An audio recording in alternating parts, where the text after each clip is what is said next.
ambition! Everyone knows the glory of ancient Rome. A 2,000-year story of power, prestige, and fall. Silence! But what if that never happened? All lies crafted by devious monks of the Middle Ages in the greatest hoax ever perpetrated on man. The level of the fraud is staggering. What they did was to take all the Middle Age rulers that they knew about, rename them, and push them back in time hundreds of thousands of years, and create them again as Julius Caesar and all these other fellows. But they did so in such a way that the details of their lives are clearly available to us who can see all of the eras. The guys who made the forgeries could not have known the level of our science now.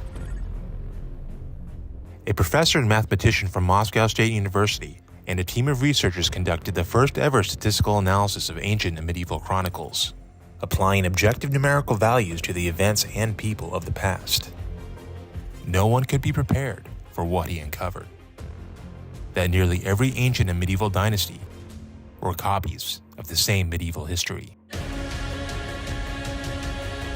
When he started researching the matter in more detail, he was surprised for himself. He could not believe the results in the beginning himself.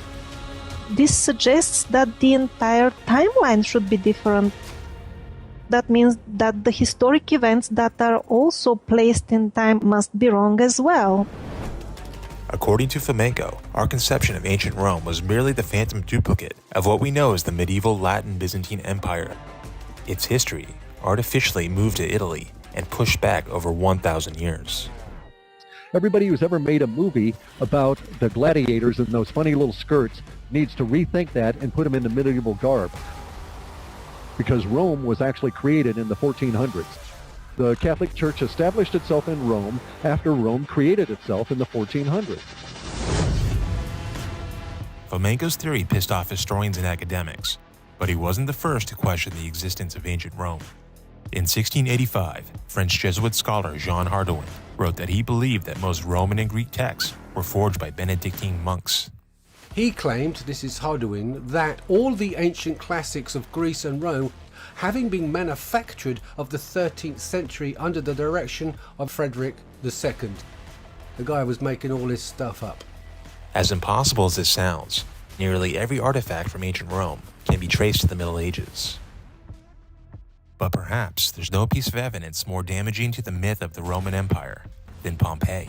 Pompeii was destroyed in an eruption in the 1600s, and we know that because the implements that are uncovered there are medieval in origin, and that there was only one eruption in Vesuvius that could have covered Pompeii, and it occurred in that year.